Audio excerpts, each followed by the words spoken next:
Matthew Dunn, it's such a privilege to have you on with your experience working in the intelligence community in Britain for MI6 and highly successful author.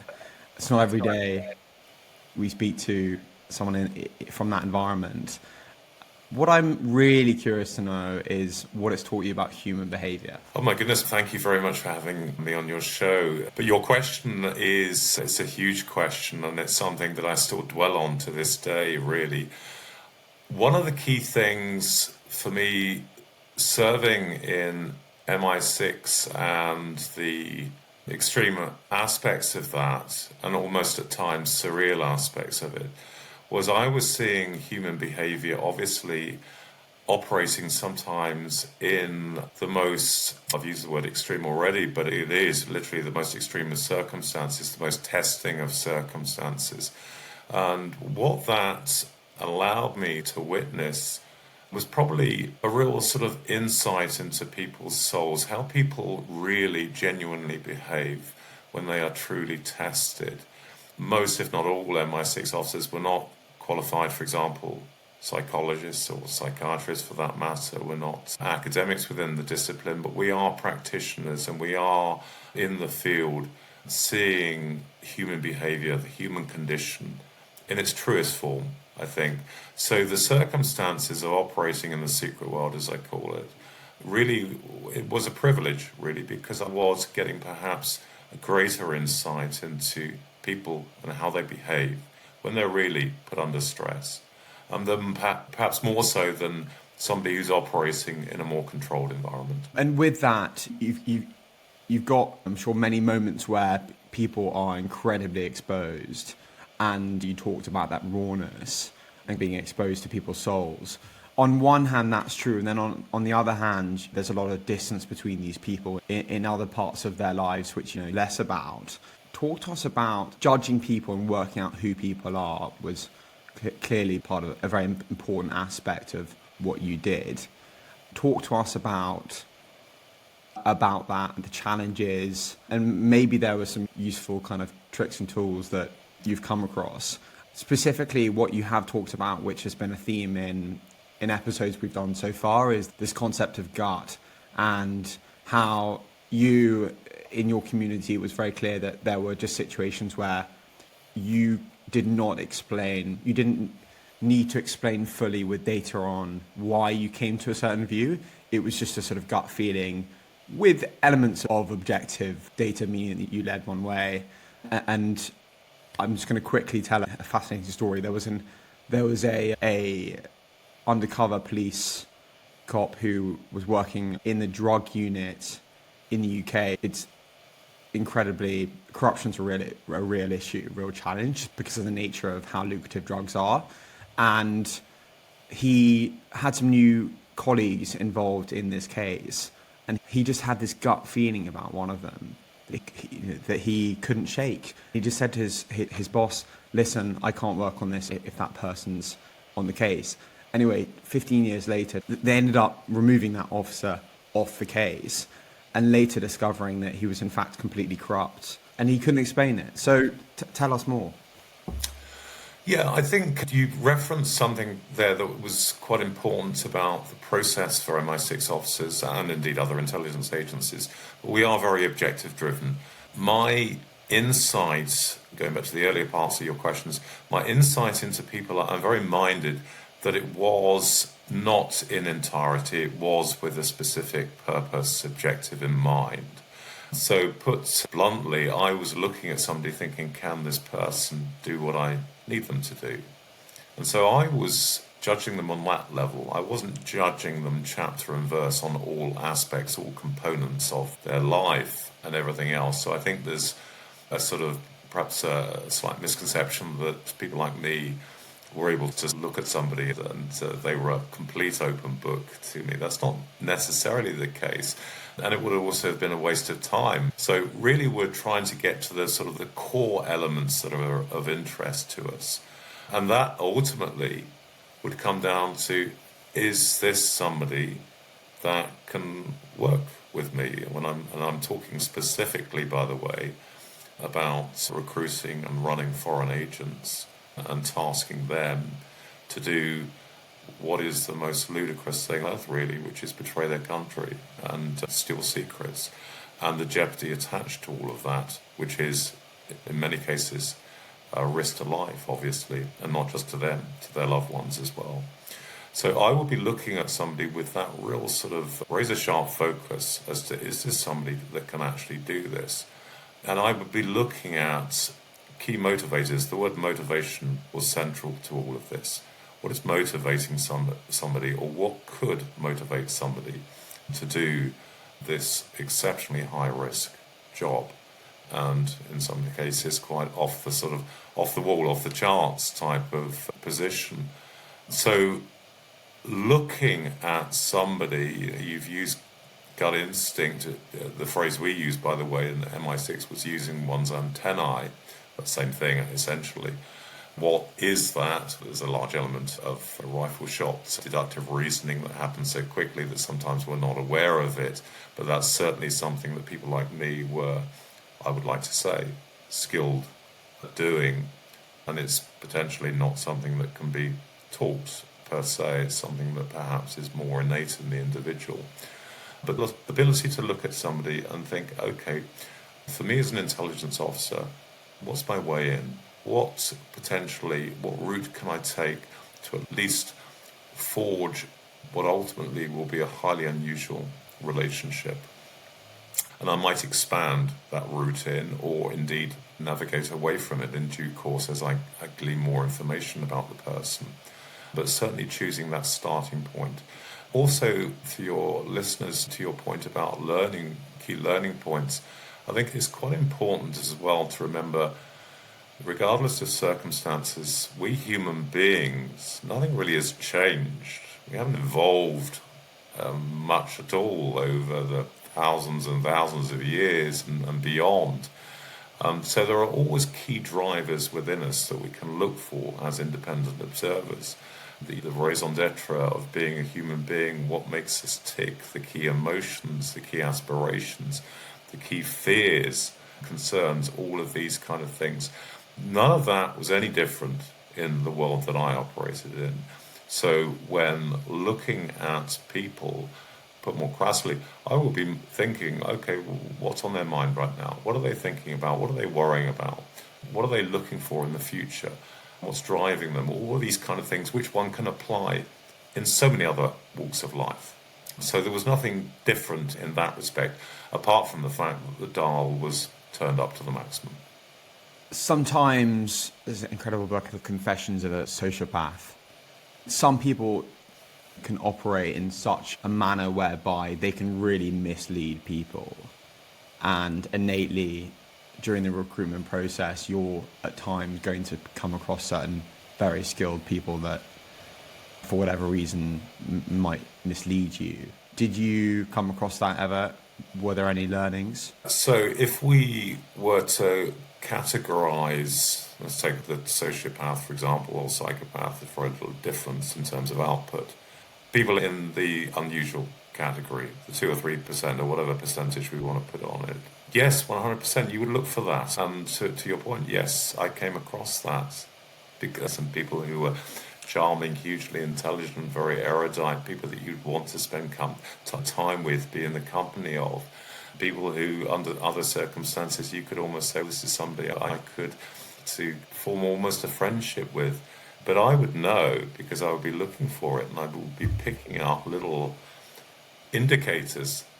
This person is framing the world and the people within it in a very different way compared to people who are, for example, not psychopathic or sociopathic or narcissistic.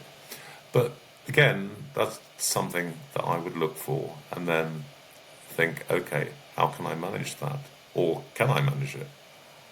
And fear, when people take the risks that they did, were there surprising parts on how people need support on that journey? Not surprising, because fear is fear, and of course it can hit us when we don't expect it sometimes. It can be an unexpected thing, but it's innate human emotion. So I would be unsurprised by it because I'm constantly aware of it. I'm aware of it in others a large part of what I did in terms of human intelligence was, as I mentioned, the recruitment of well-placed individuals, foreign nationals typically, in target countries, and the concern about their well-being was of paramount importance. That was the key thing for a case officer such as myself. And looking for moments when we'd have encounters, looking for moments where nerves were shaken. And yes, many experiences, many examples to draw on where the bravest souls, male, female, young or old, all walks of life, all shapes and sizes, people who've proven themselves time and time again, just had that moment. It can come to us all, that moment where they can't do it. Something has internally snapped, or maybe it's been a sort of a slow process, build up or whatever. And then it's for me to process that and decide what's the best course of action. Key priority would always be my agents, their welfare, to the extent that if I felt that tasking them further would cause them a problem that they couldn't manage, then I would pull the plug. I would say, that's it, I don't want you to go back in there where fear had consumed them. That said, of course, again, from a judgment perspective, is for me to gauge, is this a temporary thing? Is this a bad day, essentially? Is this something that we need to just sit on for the moment and return to? Is this somebody who is, in more layman's speak, just having a bit of a wobble? And if so, can I inspire within this moment? Can I supply them my strength to rebuild them, rebuild their courage, and to not overcome fear, because it's a difficult thing to do, but at least manage it? There are two things that come to mind. One is just the concept, the wobble moments. Is there a tool that you found quite helpful in getting people out of those moments? And the second thing is, there must be certain agents that are just so valuable to the likes of MI6 that you are so incentivized to A, make your asset feel valued, but B, protect their productivity, protect them, and covering for them, and making sure that their life is going well as such. Do you feel like you were able to support people to the correct degrees? So to your latter point, the answer would be yes, in terms of the support of people. Just to position the thought process I have, but also the one that I know is shared by fellow MI6 officers, past and present, is, again, the key priority are our foreign agents, as we call them over here, assets as the Americans call them, the gifted amateurs, the people that we recruit to spy on our behalf, the people that only know us as individuals. They don't know other people in MI6, for example, rarely. So what results from that is what I think is an extremely unusual relationship between case officer and agent. I think it's one that is closer than your typical family, for example. It's two people, let's take a sort of figurative but typical smoky hotel room in Istanbul or something like that. And the intensity within that relationship is something quite remarkable, and is not really captured in other walks of life, I think. Both individuals completely reliant on each other, both typically from very different backgrounds or circumstances or whatever. Age can be sometimes a factor, gender, other things, but sharing this unique experience to the extent that who we represent almost fades away in that encounter, in those moments of coming together. I would always know I was an MI6 officer, but it was so deeply buried at that moment. And worth mentioning as well, by the way, that to add to the sort of surreal, bizarre aspect of it, my agent would know, or have worked out, that the name I was using, the identity I was using, was all completely false. And yet they would be forgiving of that, see through that, and form a connection with me and inside me.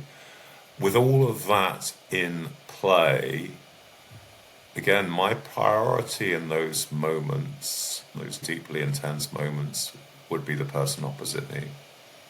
I would never, even if that person had the location of the ticking bomb that was going to cause it, to send that person back in to try and get the final piece of the jigsaw of that ticking bomb, knowing that person was likely to be executed or similar, I would then say, don't go back in. We'll find another way.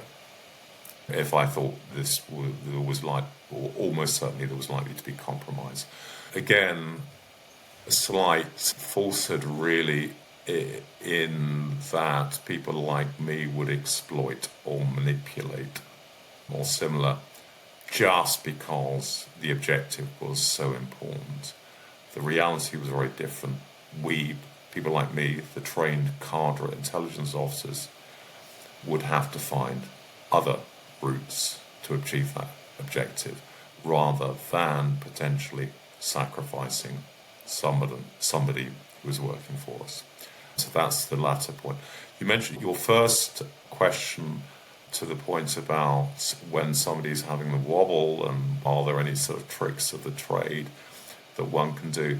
I guess really with that, again, and it's probably not a very satisfactory answer, but it is a case by case. It's knowing who it is we're dealing with, knowing the personality, or as much as we can at least, trying to have an understanding of where that person is coming from. But if there's one thing I would say that is very important within any attempts to try to rebuild confidence, courage, all of that, it is trust. It's trying to impart as much truth in the process as possible. For me to sit there and just, for example, try to be upbeat, optimistic, or G them up with motivational kind of stuff, but in the process coming across as completely false and detached, that of course can have the opposite effect. If, however, I'm leaning in and saying, look, I understand because I know what it's like. And if I'm honest with you right now, my heartbeat has gone up to probably 80 to 100 beats a minute because I'm sensing the jeopardy as well. Or words to that effect. If I am demonstrating to the person that actually, despite all the false facade, the alias identity and the bizarre circumstances, that inside here I'm connecting with them, I think that can go a long way because, of course, then it doesn't mean you'll get the result you want, but at least then you're on the same wavelength or the same page in terms of understanding what it is you're dealing with. And of course, within that process, then there is a greater likelihood of collaboration, of a sense of we're in this together. And as a result of that, there is the hope or possibility the person feels less isolated and therefore strength can be shared. And pressure, there will be countless high pressure moments. What has that taught you in terms of being able to manage that? Just to put a question back to you there, are you referring to me or referring to the people that I used to interact with? For you.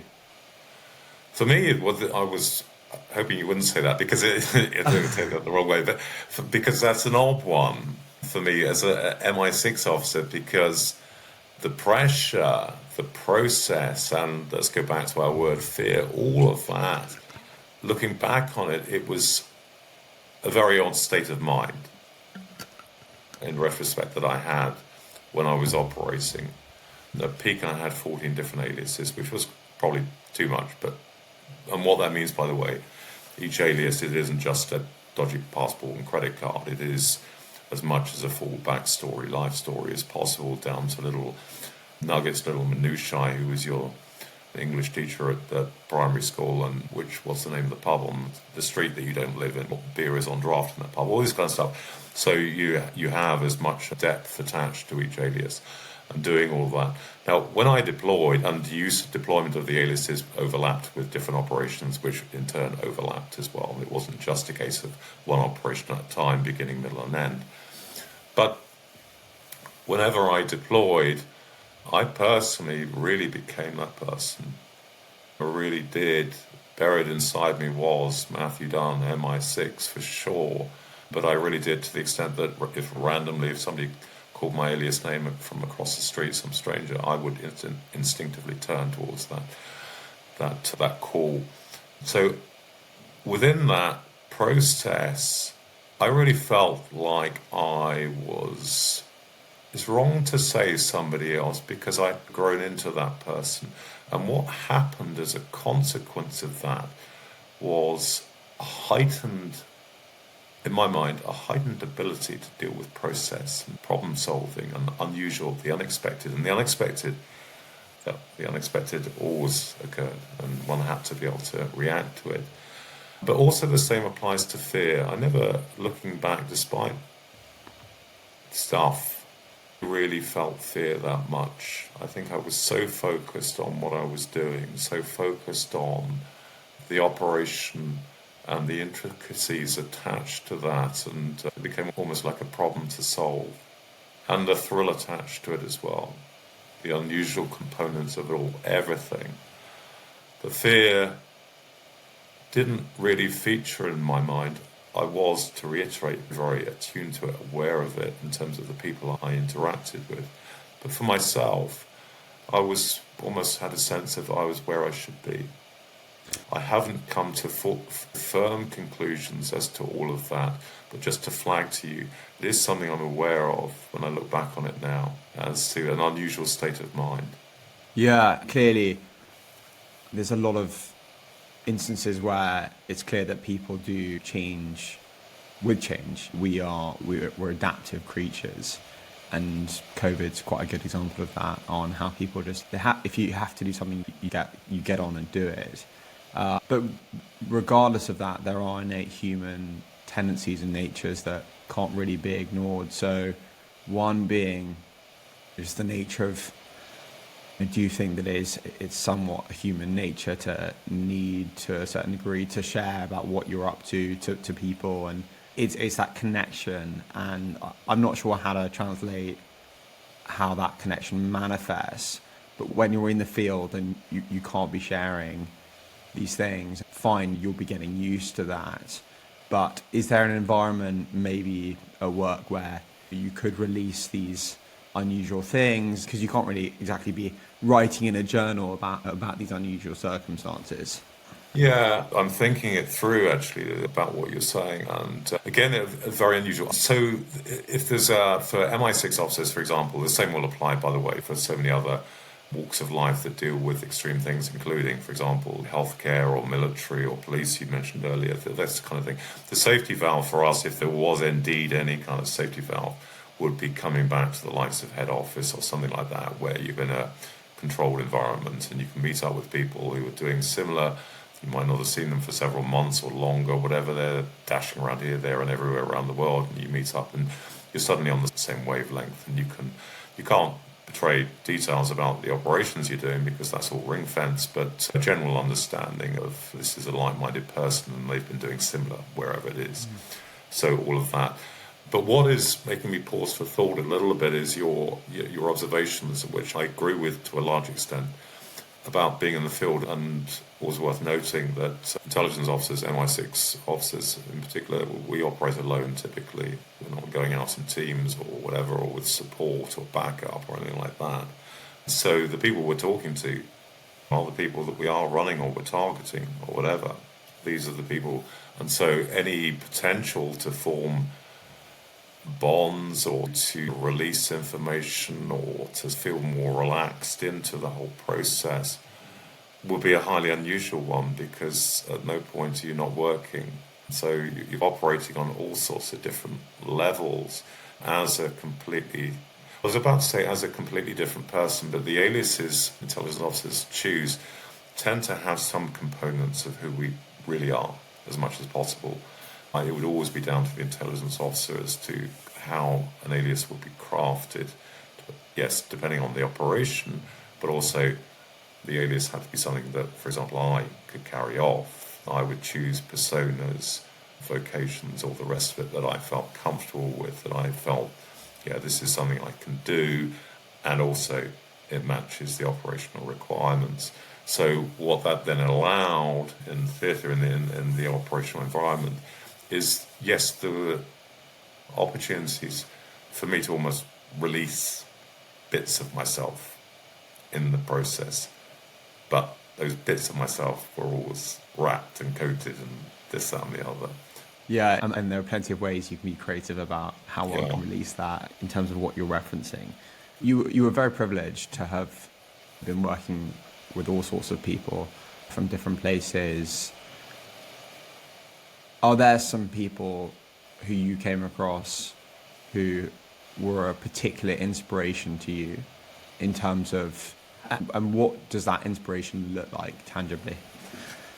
Is it about values? I'd love to hear. Maybe it was an action that just completely shocked you and you were just completely taken aback, and you've always just looked back at that moment and that person and how they acted in a situation and just been, and you reference it sometimes when you have your own decisions in life about how you want to behave or act. I don't think inspiration, yeah, to your last point there about, okay, that's going to inform how I am particularly. There's a sort of truism, sometimes they use it, I don't know if they still do it, but in MI6 recruitment, one of the questions that's just asked is, who do you look up to? And the correct answer to that is no one, because to look up to somebody means you perceive yourself to be beneath that person. And so I mentioned that simply that one has to be cautious with the sort of wholesale inspiration and what it can do to oneself. But I think for me, I was inspired or energized, or call it what you wish, by, I think, people grabbing life, grabbing a sense that, yeah, let's go for it. Let's do it because we're on this planet once, and what we're looking to do is truly remarkable, probably near impossible in some cases. But why not? What would happen to me in those circumstances when I was in front of somebody who I'd like to say was like-minded, that it would invigorate me. I would think I'm in the right company here. I'm with the right person. I'm with a like-minded soul. It would actually make me happy in that respect. Different ways that can manifest itself, of course. It could be, going back to our point about courage and fear and overcoming fear, or trying to overcome fear. Sometimes it could be a moment of that, somebody coming to self-realization, yes, I can do this. Yes, the old me would have walked away from this right now, but the new me is actually going to take that further step or two, whatever. To see that self-realization, that process of potentially correcting something in a new way would give me joy, give me inspiration. But so many different outcomes, I think, there in terms of what would invigorate me in those circumstances. But I think ultimately I was always overjoyed when I was in the presence of people that were grasping the nettle and applying themselves. And talk to me about that point around the answer is no one, when who do you look up to? This is really to do with, I think, really to do with that perception of self. MI6 looks for people who are, they probably don't use this phrase, it's probably my phrase, but really are generals of themselves, are the leaders. They're people who, regardless of age, and obviously bear in mind that one can join MI6 straight from university, so you can be a young, naive 21, 22-year-old, and it is quite feasible that within a few months after training, you can be sat opposite a hardened, grizzled 60, 65-year-old person in an operational setting. And within that, you need to have a sense that actually you are that person's superior. You have that leadership thing there. But if your starting point is one of, right, this is over-egging a little bit what you're saying, but is one of all subjugation or whatever, you are further down the pecking order, then of course you can't do the job. So MI6 in particular is looking for people who are, without being arrogant, by the way, a very negative trait, but do have that self-confidence and that general sense of, I will, for sure, draw inspiration and learn and adapt and all of that, but I won't have a starting point that I'm second best. Fascinating. Do you, and in that light, that it's quite hard to be aware of how our own, it's very easy to walk into a room and end up being with people who are very similar to you, or see the mirror of yourself in someone else and therefore like them or think positive things about them. But in many instances, the opposite can be true, and very different people can have marvelous qualities. Certainly in recruitment, and if you have a team, you need different people doing different things. So my question would be, how do you limit your biased nature with that? Do you feel like we are good at seeing how people are different? Yeah, I think if I understand your question correctly, it's one of how do we bend with the wind, how do we assimilate, how do we moderate our, I don't know, as you say, our biases, our likes and dislikes and all of that, and what are we looking for? That's life, isn't it? That's getting along, and we've all got to earn a buck, so if it's in a work situation, we've got to be minded that there's all different shapes and sizes, walks of life and all the rest of it. And so to what end? To bowl into that room full of different people and throw your values and ideas and judgments about. I think it probably serves no one, least of all the person doing that. How do I think about all of that? I'm fascinated by people, first of all. And we're all, because we're people, we've all got different traits and characteristics and things like that. Yes, there are people that I encounter, as we all do, that I, in a nanosecond or after a period of time, just think you're not my kind of person at all. And you never will be. And unless I have a particular reason for needing to be alongside that person, I'll probably steer clear of them because they serve no purpose to me. But purpose, by the way, it sounds very forthright, but the same could apply to friendships, for example, or whatever we want to get out of them. Yeah, not nice people, yeah. Yeah, at these days, and I think also, by the way, age helps as well. I'm at the grand old age of 56 now, as one gets older, you become more at peace with it all. You think, it's the percentage thing, isn't it? They're out there in the world, there's loads of great people, loads of lovely people, loads of people that operate somewhere in the middle, and then of course there are the nasties out there kind of thing, and it's how do we navigate all of that and what do we need to do within it all. What have you found hardest? Clearly you've touched on how important it is for people to be confident in themselves, and what is there something in you that you slightly struggle with, that maybe it's a weakness per se, but has also taught you a lot about yourself in other ways? So you're asking me, Arthur, to go on air about what my weaknesses are, just to clarify. No, I think, yeah, self-awareness is hugely important. And again, this is something over time, perhaps it's not so prevalent in youth when we're desperate to prove ourselves in life and all the rest of it. But as wisdom slowly but surely kicks in, I'm very aware of, going back to my point, of likes and dislikes and who I am as a human being. And I have, because it's who I am, certain principles, certain rules attached to my behavior. I would never go out of my way to hurt somebody, for example, deliberately cause them distress and things like that. So my behavior is a reflection very much of who I am as an individual. But in terms of, okay, that's one thing, but okay, what space do I want to operate in? Where do I want to be at any given time? Who do I want to be encountering? All of that kind of thing. That is a personal choice that will reflect on me as an individual, what I like to do, without giving too much detail because that's not me, but thoroughly enjoy, for example, intelligent conversation. I enjoy people who are aspirational. I enjoy people motivated, have dreams or whatever, interesting components of their life. I thrive off of that. Of equal measure importance to me, though, are people with huge hearts. I tend not to gravitate towards people who are callous in nature and things like that. Now, I mention all of that because that's who I am, and other people will be different potentially. But because I'm aware of that, informs my behavior and allows me to be a little bit relaxed about, okay, if I met somebody and didn't get on with them, I can almost say to myself privately, that's because of X, Y, Z reasons, okay? And it's okay. That's because of who you are, Matthew, and they are, who they are.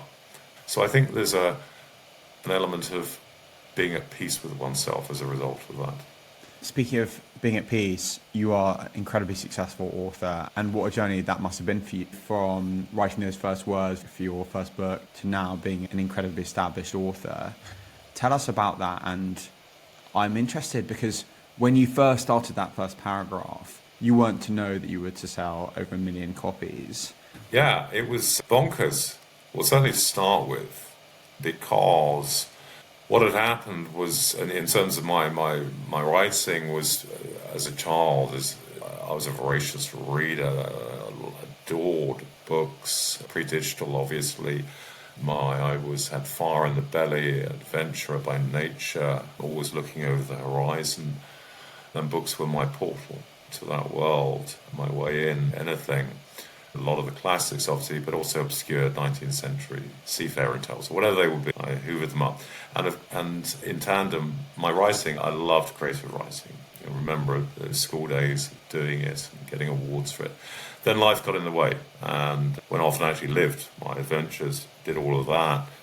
Then what happened was there came a point where, due to circumstances, I thought, okay, I've always thought about writing a novel.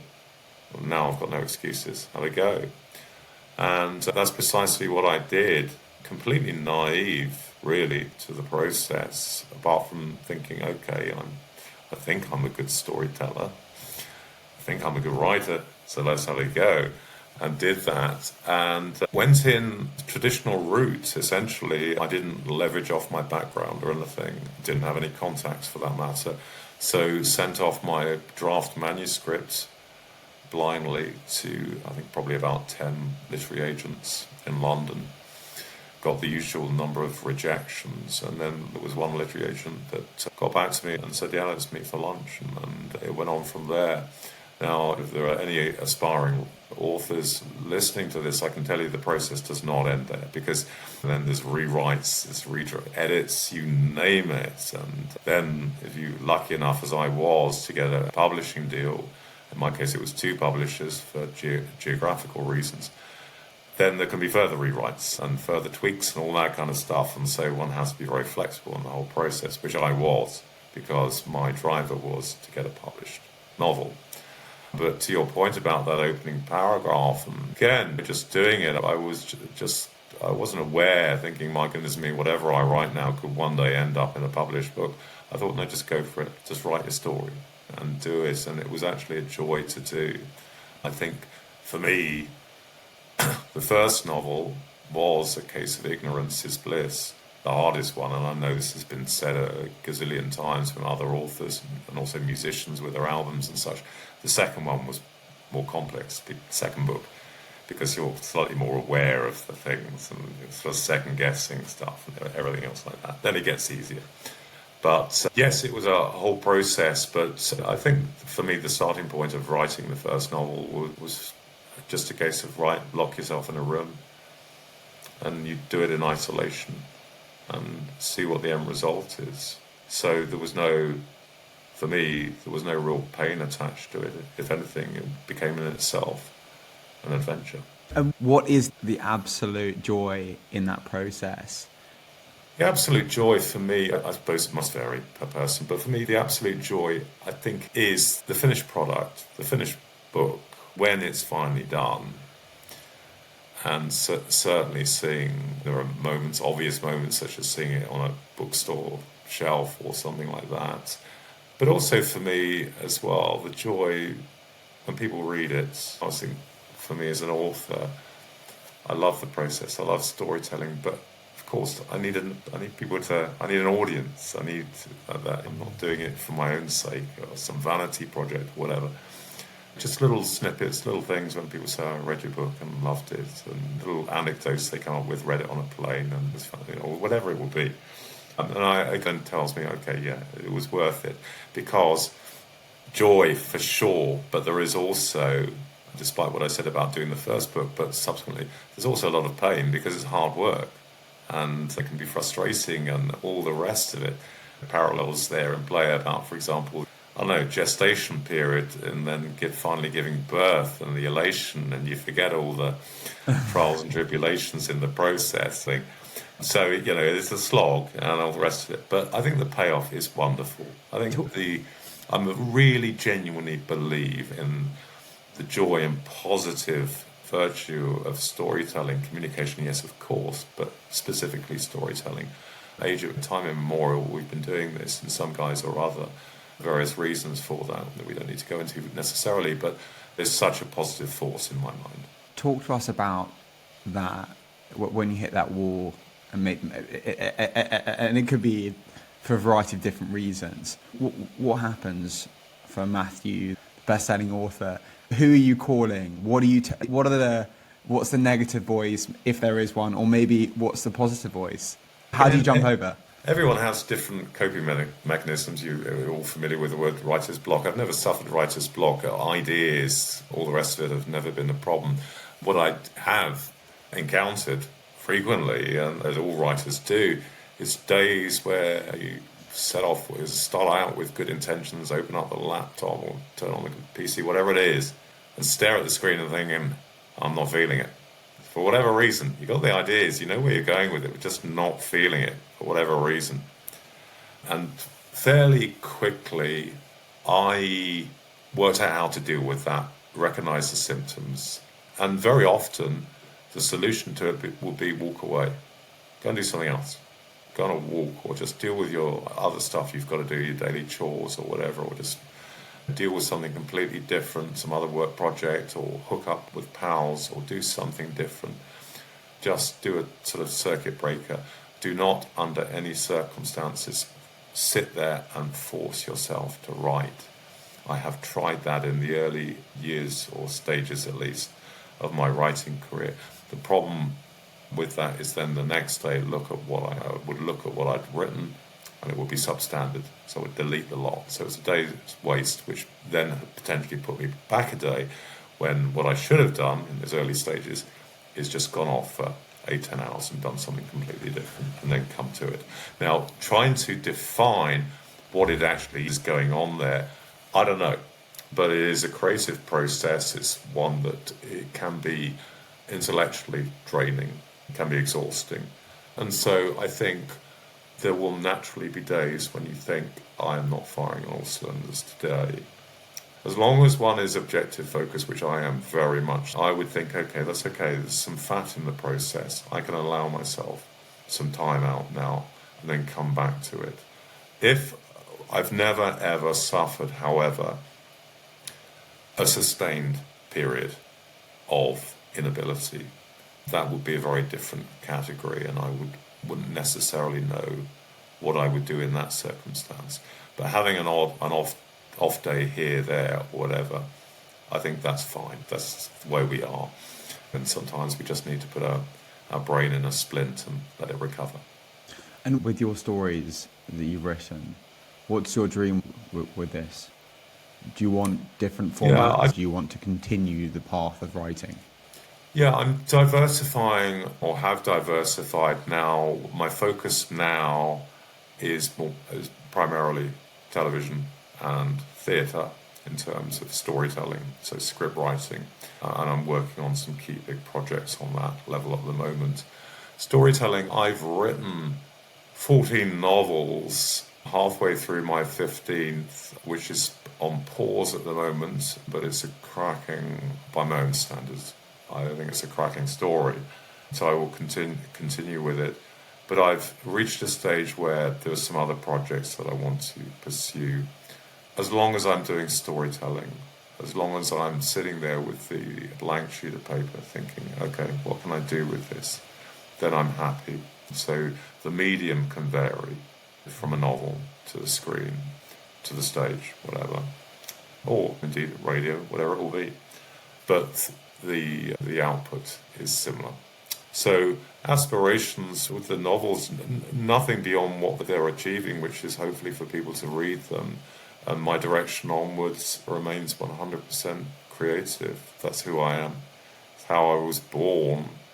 And you haven't asked me the question, but people sometimes is asked about the aspect of creativity and MI6. And I think there is a huge link there, because I was somebody prior to joining MI6 who was by nature a creative. It's the way I think, thinking through the art of the possible, all of that. That was a massive, going back to your word influence, that was a massive influence on my ability to operate as an intelligence officer, as a spy.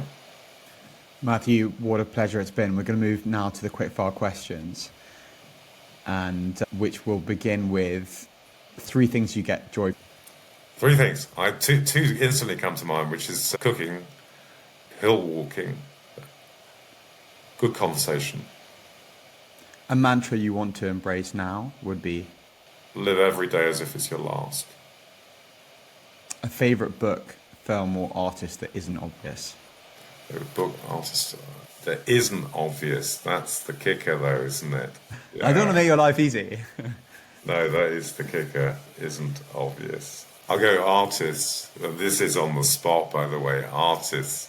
So I'll dig into music because it's probably an easier one for me to go a little bit more obscure on music than published literature, etc. Independent, indie band, partially UK, one from the States, I think, early 90s, called The God Machine.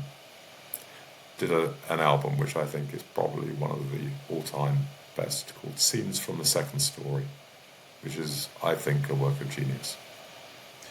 Something you want to learn more about?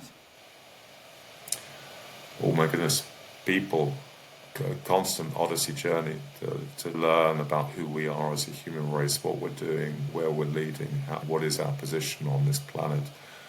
We are passengers here and we won't be around forever, so it's the exploration of that. Also related as well, exploration of the brain. I'm fascinated by the human brain. We know so little about it. Even talking to a professor of neurology fairly recently, saying probably at best 8 to 10% is understood. So that adventure, that journey as well. How do you get over a tough meeting, moment or period of time? I'll put it in a box and move on without a care in the world. The place you want to go to? Place I want to go to. I was there last night, my beloved London, and it's bizarre. Part of London, or this is central London, but I remember waiting for a meeting. I was just sat outside, and it was just a fairly busy, ordinary street position, but I was looking at it and asking myself, why is it that London is so in my bloodstream? It's just the feel of it, all the rest of it. Place I want to be, I was there last night. Wonderful. Matthew, it's been such a privilege to have you on. My and pleasure. to careers that you've linked to being similar with the creative element in both. Thank you so much. My pleasure. Thank you for having me.